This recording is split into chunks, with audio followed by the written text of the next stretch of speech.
On August 23rd, 2023, a plane carrying the head of the Wagner Group, Yevgeny Prigozhin, and his right-hand man, the founder of Wagner, Dmitry Utkin, randomly exploded over Tverskaya Oblast of the Russian Federation. Not the war criminals. Not the war criminal and the neo-Nazi. Not the cook and the white supremacist. Wait, a cook and a white supremacist. Are you telling me we just lost Walter White and Jack the neo-Nazi uncle from Wish? Wow, what a time to be alive. Congratulations, the world. Some of the worst that you have to offer is now on a highway to hell.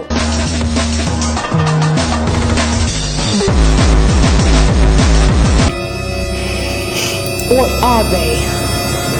Because my best friend, the Western media, has told me otherwise. And I'm not even kidding, they are all simultaneously saying that Prigozhin might still be alive. And they have a point, there is no objective way to prove Prigozhin's death. But the Russians are all in collective mourning.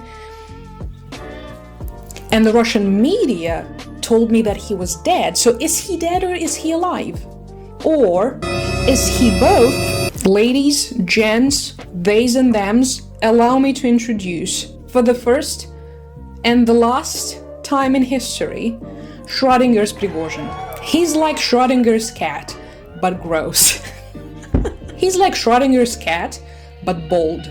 But if we believe for a second that what we saw was actually the only successful denazification carried out by the Putin's government in all of its history, then burn in hell, Prigozhin, the planet has suffered enough because of you. He did enjoy a fruitful career typical for many of the Putin's rats. He went from spending years in prison to selling hot dogs to catering to Putin to becoming the head of Wagner Group, tasked with carrying out some of the shadiest Kremlin's business, be it supporting Assad in Syria or spreading Russian influence in Mali, and while also pocketing huge quantities of gold and other natural resources for the Kremlin's personal needs. During this time, Prigozhin remained a shadowy behind-the-scenes figure. Well, in 2022, almost all the masks were off, and Prigozhin and Wagner came to fight against Ukraine, international law, freedom and morality in the open. Wagner's atrocities in Ukraine followed in the footsteps of their atrocities in Africa and Middle East, and their signature sledgehammer became an instant hit among deranged Russian ultranationalists and pro-Russian hamsters abroad. Wagner has been infamously using the sledgehammer to carry out their impromptu executions, both of random people and their own members, and the Russia fanboys who normally struggle with carrying a toothpick to their silly little mouths, or deodorant to their armpits, went nuts for ultra-macho man Prigozhin. Of course, the violence against Ukrainian civilians or the brutal treatment of the Ukrainian servicemen, all of this is not prohibited but rather encouraged by the Russian government. So clearly Putin had no problem with violence. It's with Prigozhin's political ambition seemingly rising when the troubles in the Kremlin-Wagner paradise began. Do you want to know why the New York Post called Prigozhin a dissident in their most recent Prigozhin headline? So do I. Outstanding journalism aside, it was the attempted coup from 2 months ago that made Prigozhin an instant sensation among the It's Putin's war crowd. Following weeks of growing criticism of the Russian military commandment, namely the Russian War Minister Shoigu and head of General Staff Gerasimov, Prigozhin has announced that he's taking his troops to Moscow to seek justice. You remember it. All of us remember like it was yesterday. I was covering it live, your favorite media of choice was covering it live, New York Post was probably covering it live. The whole world held its breath in anticipation. Is one bold rat gonna eat the other bold rat? And Ukrainians were simply excited for Russians fighting each other. Because whenever Russians fight Russians, they have less time, energy, resources, people, and weapons to come here and try to kill us all. I absolutely love being Ukrainian. We've always had it very good as the people of the world. The coup ended in the most underwhelming manner, Game of Thrones Season 8 style. If instead of Bran the Broken, they would have put Belarusian dictator Lukashenko on the Iron Throne. Because it was he, at least according to the official Russian sources, who allegedly talked Prigozhin out of capturing Moscow. Belarus!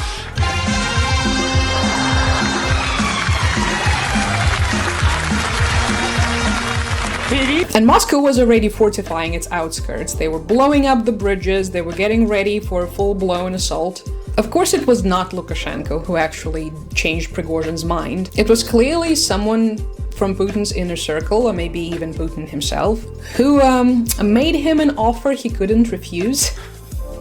The opinions on the coup were split. Some argued that it was an actual attempt at a proper revolution, where one noble oligarch would try and overthrow the others.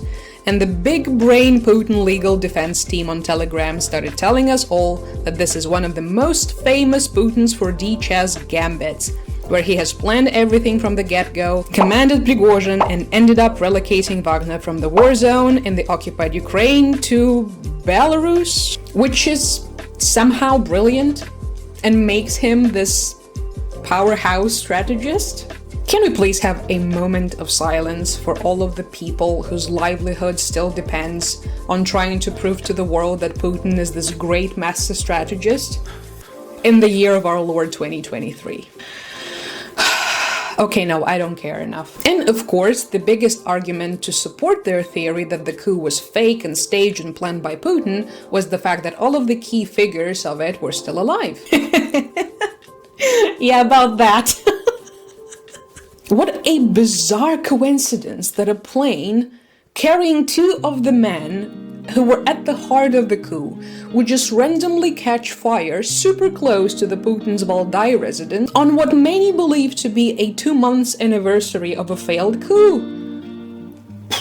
Mind-blowing. Prigozhin was of course the political leader and the main inspiration for the whole coup thing, but it was the neo-Nazi Utkin, the founder of Wagner, who was in charge of the column that was rushing towards Moscow all the way from Rostov-on-Don. Do you remember how Wagner briefly took over Rostov-on-Don? And also killed a bunch of Russian pilots and burned a bunch of Russian equipment while they were at it? Yeah, good times. So Prigozhin and to a lesser extent Utkin are these two names at the very heart of the coup, and also the two names that the bloodthirsty Russian ultranationalists, also known as the Russian patriots, also known as the Russian pro-war crowd. So for these lovely individuals, Prigozhin and to a lesser extent Utkin were associated with the only chapter of the recent Russian invasion of Ukraine that they could actually feel proud of. And this chapter that gives them a semblance of being victorious is a meat-grinding siege of Bakhmut that led to a previously flourishing city in the east of Ukraine being left burned to ashes with a Russian rag on top of it.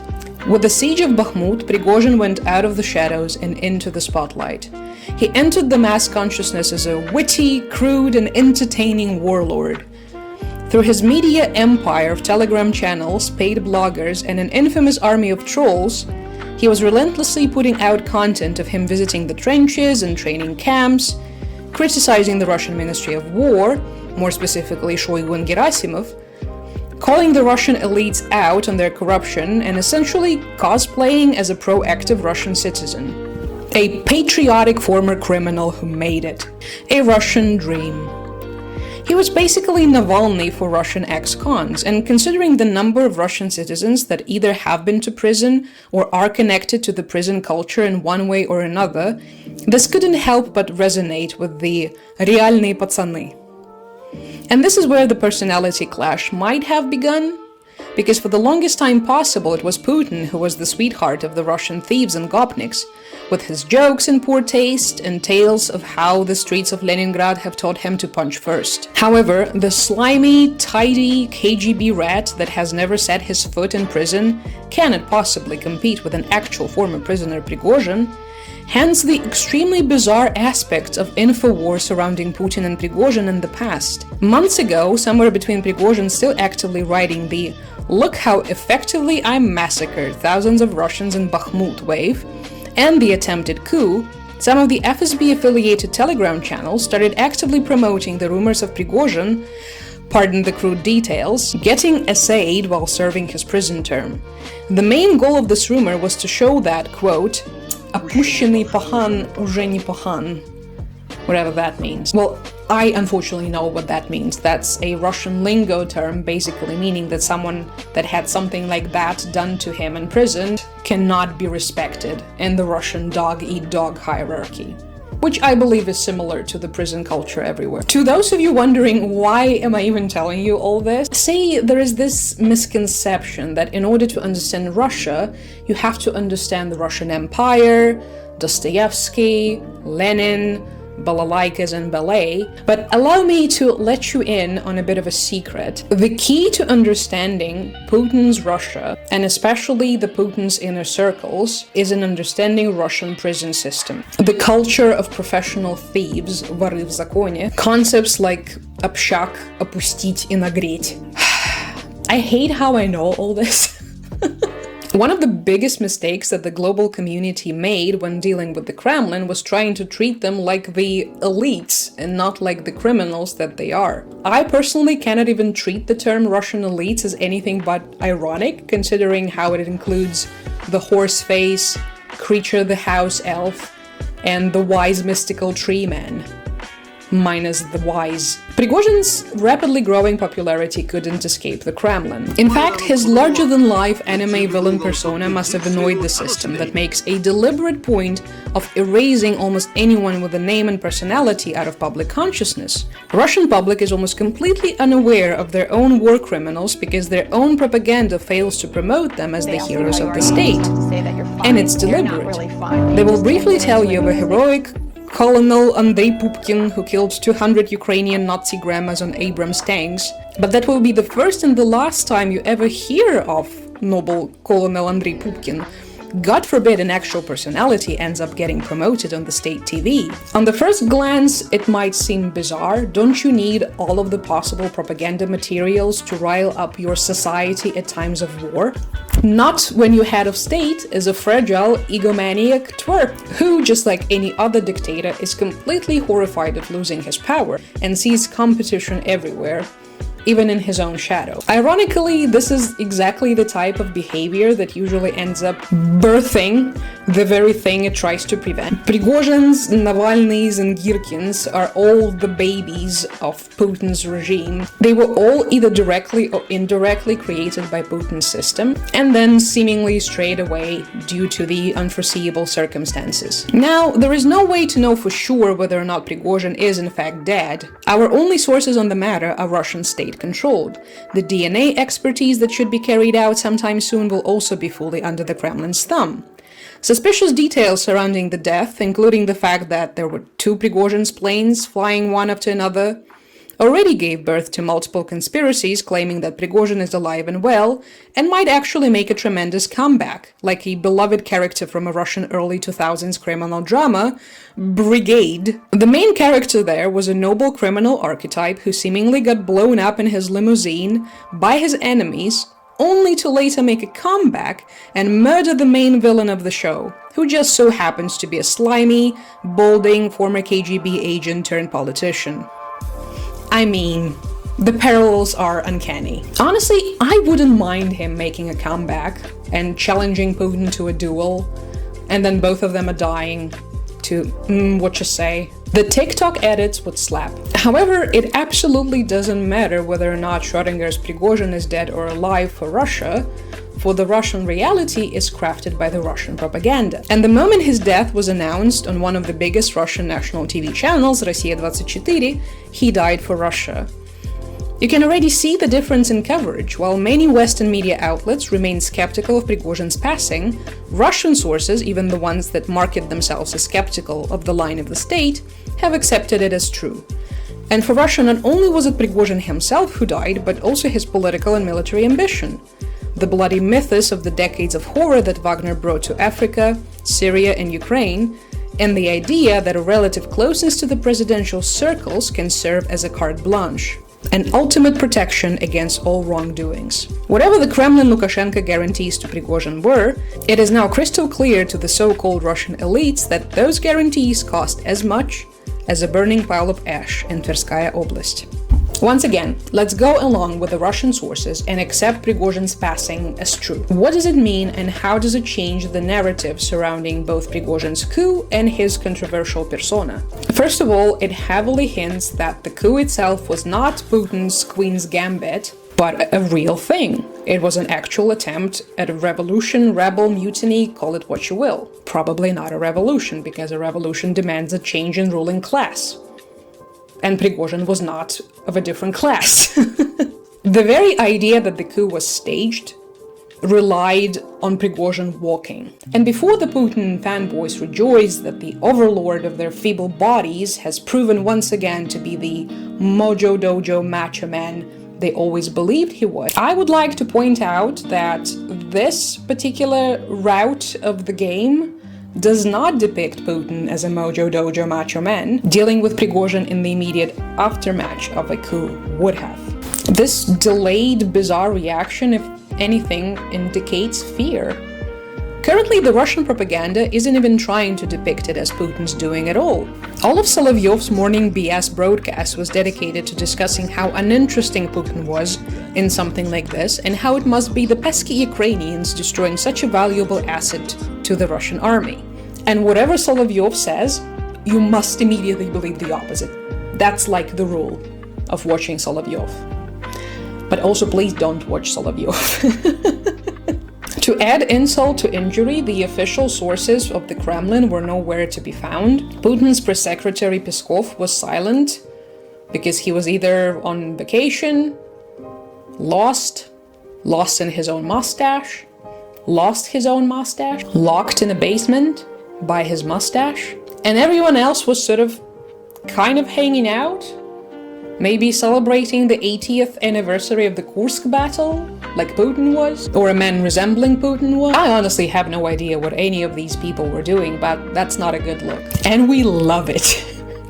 So everything is pointing at Putin, who, props to him, did briefly re-emerge to comment on him knowing Prigozhin for a very long time, and the fact that Prigozhin had a very difficult life.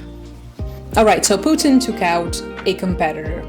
Unsurprising. Remember Boris Nemtsov, who was fatally shot in front of the Kremlin in 2015? However, there is a difference. Nemtsov had no hidden behind-the-scenes guarantees from the Kremlin. In fact, by that point in time, Nemtsov wasn't really a part of the machine, he was in the opposition. Prigozhin was a part of the machine. Prigozhin had his money in the game. Prigozhin did have guarantees from the collective Putin, be it Patrushev, Lukashenko, Putin himself, or all of them combined who gave them. And so much of the current Russian power hierarchy and inner relationships between the elites is built on these unwritten shady agreements that are happening behind the closed doors. Once you have signed up for this system, there is no way of leaving it alive. And everyone seems to understand it, however the system is still functional. It's extremely lucrative and beneficial to all participants, and so there is seemingly no need to quit at all. For now. And the functionality of the system is based on the validity of the promises that they give to each other, and most importantly, Putin's vows to his own henchmen. He's the spider at the center of the network, distributing assets, taking cuts, making sure that everyone is в доле, that everyone has their share of the pie. If you are a part of the circle, you are used to an entirely different treatment from the rest of the mere mortals. You can be a failed Ukrainian politician whose schemes and lies arguably cost Russia the initial goals of invasion of Ukraine, and yet you will get exchanged for a number of Ukrainian servicemen despite the fact that you're not even a soldier, technically not even Russian, and the servicemen you're getting exchanged for were previously depicted as the devil incarnated in all of the Russian propaganda. I'm talking, of course, about the disgrace of a Ukrainian politician, Viktor Medvedchuk, getting exchanged for the Azov fighters. That's how important Putin's henchmen are to him. Not necessarily because he likes them, but because that's the treatment that is expected within their system. Or at least used to be expected. The demonstrative nature of Prigozhin's death resembles an execution. If Nemtsov's murder was perhaps meant to send a message to the opposition, Prigozhin's execution is sending a message to Putin's own henchmen. You will be loyal and silent, or dead. However, will the blind loyalty guarantee anything, or can his mind change on a whim? Is Putin finally entering his Stalin era? Yes, Queen, slay your enemies? I guess. Because if that is indeed the case, it means no one is safe. Лаврентий Палыч Берия не оправдал доверия. Could this execution signify the end of the mercenaries and the private warlord armies all across Russia? Because there is a bunch of those. Even Defense Minister Wise Mystical Tree allegedly has one of his. Putin's goddaughter Ksenia Sobchak, yet another opposition cosplayer, has written in her massive Telegram channel, there were 2 private armies in Russia that the center didn't control. One belonged to Prigozhin, another to Kadyrov. Now there is only one left. For how long? Will we see a number of unfortunate incidents involving Russian officials and military officers, just like we've already seen with some of their generals? We're going to find out in the most recent future. But most importantly, to the elites, are there any rules left that would guarantee the only thing that they treasure more than their money, their lives? No, not the Russian elites entering their eating each other to survive era. Not them finally witnessing something that they have helped create actively backfiring against them. No.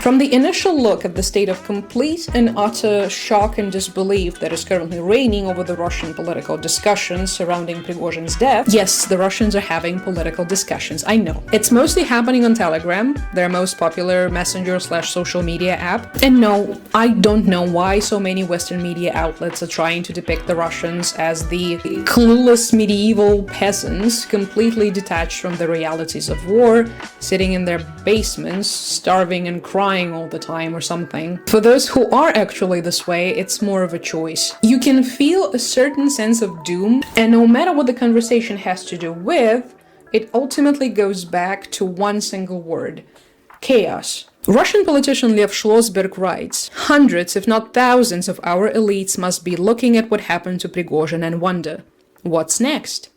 And the answer to this is simple and scary: anything. There is no defense. There are no guarantees. Every new event opens next door to hell. Chaos and dictatorship coexisting seems strange only on the surface level. In reality, chaos is just another side of dictatorship. Chaos is a logical result in a situation where a power-hungry dictatorship fails to balance out the system. A desire to establish a total stability leads to an uncontrolled instability. Yevgeny Prigozhin was not a dissident, he was not an opponent of Putin, he was not a man trying to bring any sort of systemic change to Russia. Prigozhin was a rat, a crook, a regular criminal, a war criminal, a jester, and a coward. A man for whom bringing death and destruction to the innocent people was his business. Our business is death, and our business goes well, was one of his most famous quotes about the Wagner Group. So unless he comes back from the dead in a couple of days to challenge Putin to a fight at a coliseum, Prigozhin will not be remembered by anyone except for his own circle of rats that can't help but feel that they will follow their boss very soon. And if his death brings on rats trying to tear each other apart in order to survive in an absence of an exit from a drowning ship, then so be it. In reality, Russian elites, Prigozhins, Girkins, or any of them are not the ones currently fighting against the murderous Russian system. The Ukrainian army is. So under any circumstances, keep calm and support the Ukrainian army. This video, just like the rest of my content, is entirely community-fueled and would not have seen the light of day if it wasn't for my amazing Patreon team making this video and everything else possible. Yes, they make the world go round. Thank you for watching this video. Please interact with it, hit that like button, or maybe leave a comment, share it with a friend or enemy, or do not share it with anyone. You have free will for a reason.